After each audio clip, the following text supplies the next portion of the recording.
वहीं इस बीच बड़ी खबर आपको बता दें, किसान और गश्ती दलों को बीएसएफ की तरफ से चेतावनी दी गई है। बॉर्डर पर गश्त के दौरान अलर्ट रहें, गलती से भी बॉर्डर पार नहीं करें। किसानों को भी अलर्ट रहने की हिदायत दी गई है। इस बीच आपको बता दें कि सरहदी इलाकों में रह रहे लोगों के लिए अलर्ट जारी कर दिया गया है। किसानों को भी अलर्ट रहने की हिदायत दी गई है। बीएसएफ की तरफ से चेतावनी लोगों के लिए जारी कर दी गई है, जहाँ तमाम सिक्योरिटी के सख्त इंतजाम किए गए हैं। इस वक्त बॉर्डर पर सर्च ऑपरेशन बड़ी तादाद में चलाए जा रहे हैं। बॉर्डर पर गश्त के दौरान अलर्ट रहने की लोगों को हिदायत दी गई है। गलती से भी बॉर्डर पार नहीं करें, ऐसी हिदायत लोगों के लिए जारी कर दी गई है। साथ ही साथ किसानों को भी अलर्ट रहने की हिदायत जारी की गई है। बीएसएफ ने वार्निंग जारी कर दी है। किसानों और गश्ती दलों को भी बीएसएफ की तरफ से चेतावनी दी गई है। बॉर्डर पर गश्त के दौरान अलर्ट रहने की हिदायत दी गई है। गलती से भी बॉर्डर पार करने की कोशिश ना करें। वहीं किसानों को भी अलर्ट रहने की इस बीच हिदायत दी गई है। बता दें कि इस सरहद पर रहने वाले लोगों के लिए सख्त चेतावनी जारी कर दी गई है। अलर्ट रहने की हिदायत लोगों को दी गई है, जहां सिक्योरिटी के इंतजाम किए गए हैं और बड़े पैमाने पर ये इंतजाम लगातार जारी है। सख्त से सख्त कदम उठाने की कोशिश की जा रही है। इस बीच तमाम सुरक्षा बल मौके पर तैनात हैं। सरहदी इलाकों में रहने वाले लोगों के लिए भी खास इंतजाम किए गए हैं। हिदायत भी उनके लिए जारी कर दी गई है। लोगों के लिए एडवाइजरी बीएसएफ की तरफ से जारी कर दी गई है।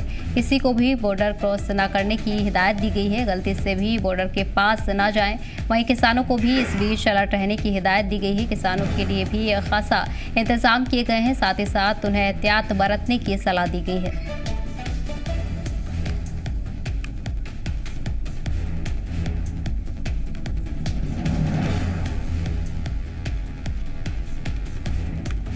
तो वही इस बीच आपको बता दें कि किसानों और गश्ती दलों को बीएसएफ की तरफ से चेतावनी जारी कर दी गई है। बॉर्डर पर गश्त के दौरान अलर्ट रहने की हिदायत दी गई है। गलती से भी बॉर्डर पर नहीं जाएं। किसानों को भी अलर्ट रहने की हिदायत दी गई है। तमाम सरहद पर रहने वाले लोगों के लिए अलर्ट जारी कर दिया गया है। एडवाइजरी लोगों के लिए बीएसएफ की तरफ से जारी कर दी गई है। आपको बता दें कि बॉर्डर पर रहने वाले लोगों के लिए तमाम एडवाइजरी जारी कर दी गई है। साथ ही उन्हें एहतियात बरतने की सलाह दी गई है। सिक्योरिटी के खासा इंतजाम किए गए हैं। बड़े पैमाने पर इस वक्त सर्च ऑपरेशन को अंजाम दिया जा रहा है।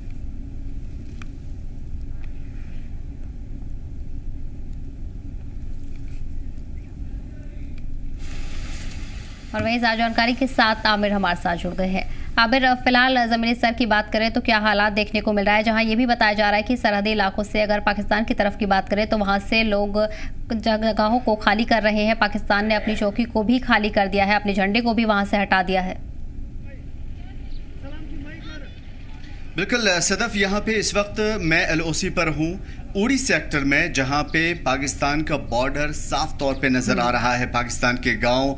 और यहाँ पे जो सूरत हाल बनी हुई है, बिल्कुल खामोशी छाई हुई है। बिल्कुल ऐसी खामोशी जो शायद किसी बड़े तूफान से पहले की जो खामोशी होती है। सामने मैं आपको फेंसिंग दिखा पा रहा हूँ कैमरामैन अशरफ वानी के साथ। सामने जो फेंसिंग है वो पाकिस्तान का एरिया है, उस तरफ वाला जो एरिया है वो पाकिस्तान का है। उस तरफ के जो गाँव है वहाँ के बासी पाकिस्तानी है, लेकिन उसके इस तरफ जो है वो आर्मी यहाँ पे तैनात है, उसके अलावा चारों तरफ। लेकिन एक चीज जो सबसे खास तौर पे देखने को मिल रही है वो ये है कि दोनों तरफ टेंस का माहौल है। हालांकि दोनों तरफ के लोग कहीं ना कहीं अमन चाहते हैं, प्यार चाहते हैं, भाईचारा चाहते हैं और किसी भी सूरत में जंग नहीं चाहते।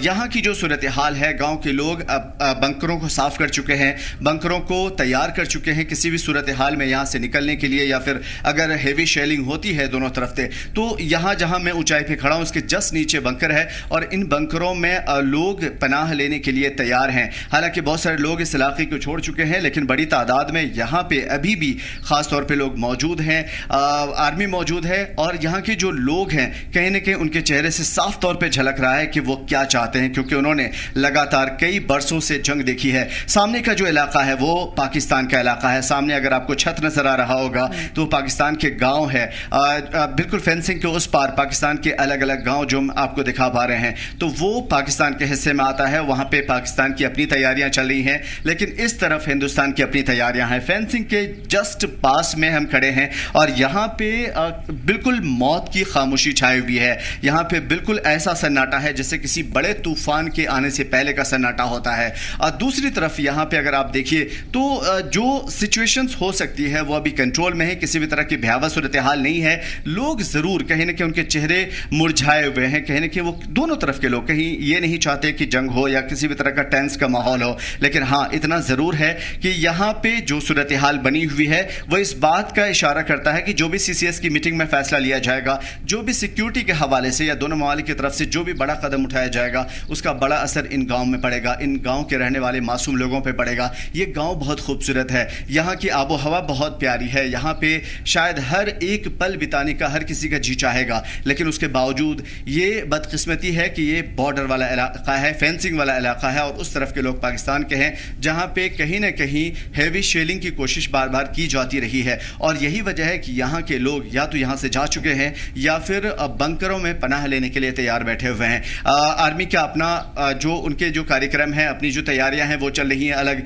लेकिन उसके अलावा जो गाँव के लोग हैं वो दुआ कर रहे हैं, वो कहीं ना कहीं इन तमाम तर चीज़ों से नबर्द आजमा होने के लिए तैयार हैं और वो सबसे बड़ा इन तमाम तर सिचुएशन में नहीं फंसना चाहते। क्योंकि जो भी जंग इससे पहले 65 उसके बाद की जो जंग देखी है इन इलाकों में देखी है, और इस इलाके की सबसे ख़ास बात यह है कि मैं आपको बता दूं कि यही वो उड़ी सेक्टर है जहां से पाकिस्तान को लगातार मुंह तोड़ जवाब दिया गया था, या पहली मरतबा रिटेलिएट करने की जो कोशिश हुई थी वो इन इलाकों से हुई थी। तो जाहिर है कि आर्मी की तैयारियां मुकम्मल है, लेकिन उसके बावजूद इस गाँव में हज़ारों लाखों लोग रहते हैं, इसके आसपास के गाँव में, इन पहाड़ियों में, इन पेड़ पौधों में, इन जंगलों में, इन पहाड़ों में लोग रहते हैं, मासूम लोग जो इस तरफ भी और उस तरफ भी हैं। वो किसी भी सूरत हाल में नहीं चाहते कि यहाँ की सूरत हाल बिगड़े। मैं चाहूँगा कि आपको वो फेंसिंग दिखाऊं जहाँ पे वो फेंसिंग भी इस बात की इशारा कर रहा है कि कहीं ना कहीं उसे इंतज़ार है कि आने वाला पल क्या होगा। उन्हें भी ख़तरा महसूस हो रहा है कि किस तरह के हालात बन सकते हैं। सामने जो है पाकिस्तानी चौकी नज़र आ रही है, उन चौकियों पर क्या कुछ तैयारियाँ चल रही हैं ये अभी नहीं बताया जा सकता,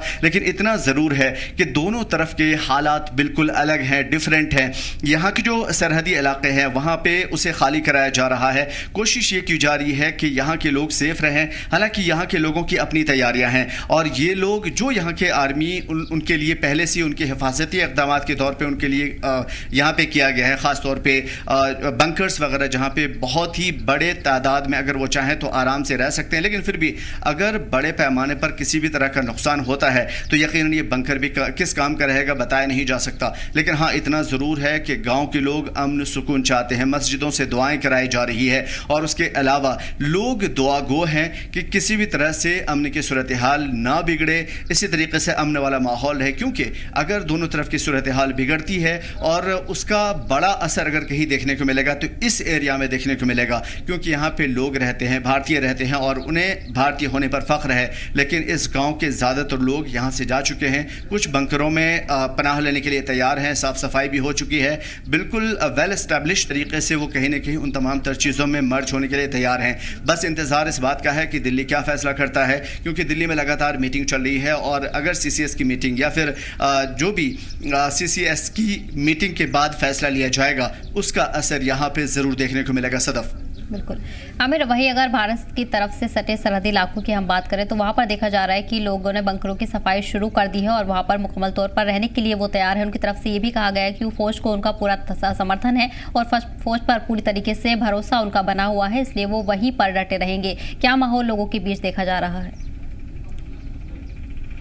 बड़ी बात यह है कि सामने की जो बॉर्डर एरिया हम आपको दिखा पा रहे हैं, फेंसिंग दिखा पा रहे हैं, उस फेंसिंग से ऊपर जो चौकियां बनी हुई है वहां से फायर होता है, हेवी शेलिंग होती है और हेवी शेलिंग के जद में ये गांव के लोग आते हैं, मासूम लोग आते हैं और यही वजह है कि उनको बंकरों में पनाह लेना पड़ता है। लेकिन सदफ मैं आपको बता दूं कि बंकर किसी भी चीज़ का हल नहीं है, बंकर में वो परमानेंटली नहीं रह सकते। जाहिर है कि बंकर उनको छोटी मोटी जो शेलिंग होती है उससे तो बचा सकता है, लेकिन बड़े पैमाने पर लगातार कई दिनों तक चलने वाली शेलिंग से उन्हें नहीं बचाया जा सकता, क्योंकि सूरत हाल बिल्कुल अलग होती है। लोगों के अपने कारोबार होते हैं, यहाँ उनकी आम जिंदगी है, यहाँ पे उनके कारोबार हैं, यहाँ पे उनका खान पान है, रहन सहन है। इन्हीं मिट्टी में वो जन्म लिए हैं और इसी मिट्टी में वो रहते हैं, इस मिट्टी से उन्हें प्यार है और यही वजह कि बड़ी तादाद में भी लोग यहाँ पे मौजूद हैं। लेकिन उसके बावजूद अगर आप ये कहिए कि इन बंकरों में पनाह लेने के लिए उन्हें शायद एक लॉन्ग टर्म में उन्हें कोई फ़ायदा हो जाएगा, तो शायद ये कहना बिल्कुल या सरासर गलत होगा, क्योंकि इस वक्त जिस तरह की सूरत हाल बनी हुई है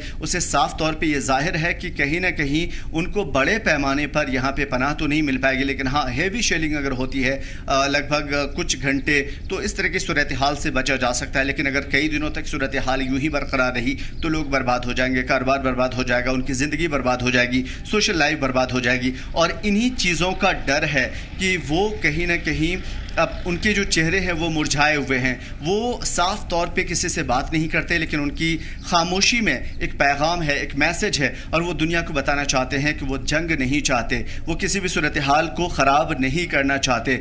सामने की जो सूरत हाल बनी हुई है उससे साफ जाहिर है कि किस तरह की वहाँ पे तैयारियाँ हैं। मैं चाहूँगा कि अशरफ आप उस तरफ की सिचुएशन दिखाएं जहाँ पे जो हेलीकॉप्टर्स हैं या उनकी अपनी तैयारियाँ हैं, ऊंचे पहाड़ों पे साफ तौर पे देखी जा सकती है। उन नज़ारों में एक खौफ है, एक डर है, और यकीनन दोनों तरफ के लोग इस चीज़ से सफ़र होंगे। इस वक्त उस तरफ के जो गाँव हैं, ख़ासतौर पर पाकिस्तान के वो गाँव, यकीनन इन गाँव को भी खाली करा लिया गया है। यहाँ पे लोग मौजूद नहीं है इक्का दुक्का को छोड़ करके, लेकिन उसके बावजूद भी अगर जिस तरह की कार्रवाइयाँ पाकिस्तान ने की है, खासतौर पे सीज़ फायर के खिलाफ वर्जी, तो उन्हें जवाब देना बनता है। और जाहिर है कि अगर इस तरफ से जवाब दिया जाता है तो नुकसान बहुत बड़े पैमाने पर होगा। पाकिस्तान ने लगातार कोशिश की है कि इस सीज़ फायर मुआहदे की खिलाफ वर्जी हो, और यही वजह है कि दोनों तरफ से संयम बरतने की कोशिश की जा रही है। लेकिन अभी तक संयम बरतने के बावजूद भी पाकिस्तान अगर अपनी हरकतों से बाज नहीं आता है तो उसकी जद में ये हज़ारों लोग आएंगे, उसकी जद में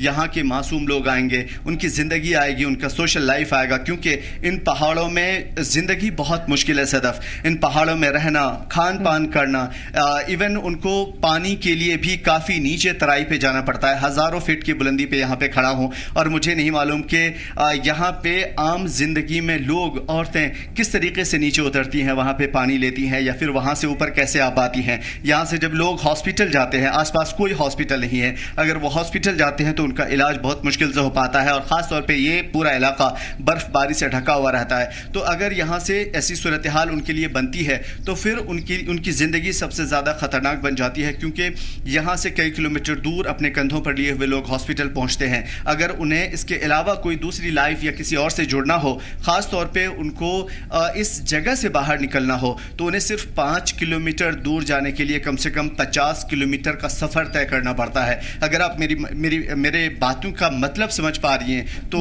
उसका साफ और सीधे अल्फाजों में ये है कि यहाँ का 5 किलोमीटर 50 किलोमीटर के बराबर है। यहाँ पे ज़िंदगी बहुत मुश्किल है, उसके बावजूद भी लोगों को अपने घरों से प्यार है, अपने इलाके से प्यार है, अपनी ज़िंदगी से प्यार है, अपनी संस्कृति से प्यार है, यहाँ के जो पालतू मवेशी जानवर है उनसे प्यार है, यहाँ की मिट्टी से प्यार है, और यही वो मोहब्बत का नतीजा है कि लोग अभी भी बरकरार हैं। हालांकि सिचुएशन पल पल बदल रही है। जैसे ही कोई सूरत हाल होगी, जैसे ही कोई फैसला लिया जाएगा, इन इलाकों की सूरत हाल क्या होगी हम नहीं बता सकते, लेकिन हाँ इतना ज़रूर हम आपको कन्वे कर सकते हैं, बता सकते हैं कि यहाँ का जो माहौल है इस वक्त बिल्कुल खामोशी छाई हुई है। ये खामोशी किसी तूफान के आने से पहले की खामोशी लग रही है सदफ, और ये कोई नहीं चाहेगा। हम चाहेंगे कि पत्रकारिता का जो धर्म है, जो दायित्व है, वो निभाते हुए हम आपको बता पाएं कि असल सिचुएशन क्या हो रही है यहाँ पर। लेकिन इतना ज़रूर है कि लोग दुआगो हैं, लोग खामोश हैं, लेकिन खामोश ज़ुबान में भी वो जंग नहीं चाहते, वो किसी भी सूरत हाल से बाहर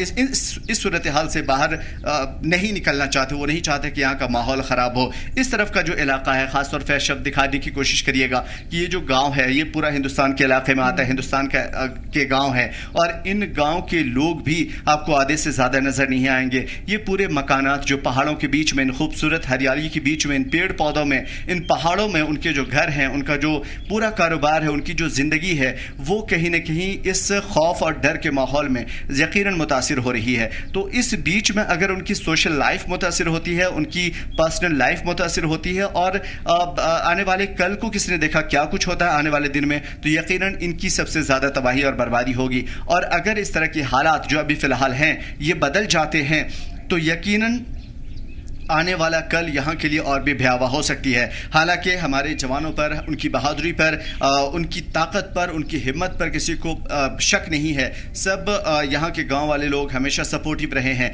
लेकिन उसके बावजूद भी कौन इस दुनिया में है जो जंग चाहता है, कौन है इस दुनिया में जो माहौल को ख़राब करना चाहता है। लोग बहुत मासूम हैं, प्यारे हैं, लेकिन उसके बावजूद अगर उनकी शक्लें देखिएगा, उन मासूम बच्चों के जो छोटे छोटे यहाँ पे घूमते हुए नज़र आ रहे थे, कुछ बच्चे, क्योंकि ज़्यादातर बच्चे यहाँ से भेज दिए गए, कुछ बच्चे जो नज़र आ रहे थे, कहीं ना कहीं उसकी शक्लों में वो मासूमियत झलक रही थी। साफ तौर पे पैगाम झलक रहा था कि वो जंग नहीं चाहते। यहाँ की मस्जिदों से जो आवाज़ आ रही है, यकीनन उसमें दर्द है, एक पैगाम है, और वो पैगाम साफ तौर पे कह रहा है कि इधर के जो दिल हैं वो भी वैसे ही हैं, इधर की जो जिस्म है वो भी वैसे ही हैं, और इधर की जो सोशल लाइफ है, पर्सनल लाइफ है, वो भी वैसे ही है जैसे उधर की। तो दोनों तरफ के लोग जंग नहीं चाहते, लेकिन उसके बावजूद चूंकि पाकिस्तान की लगातार ये कोशिश रही है कि लोगों पर निशाना साधा जाए, और यही है पहलगाम में हमने देखा। उसके बाद क्रॉस बॉर्डर फायरिंग हुई, लगातार माहौल को बिगाड़ने की कोशिश हुई। तो दोनों तरफ के लोग अब तक संयम बरते हुए हैं, लेकिन जो भी फैसला होगा इसके ऊपर डिपेंड करता है, दारोमदार इस चीज़ के ऊपर है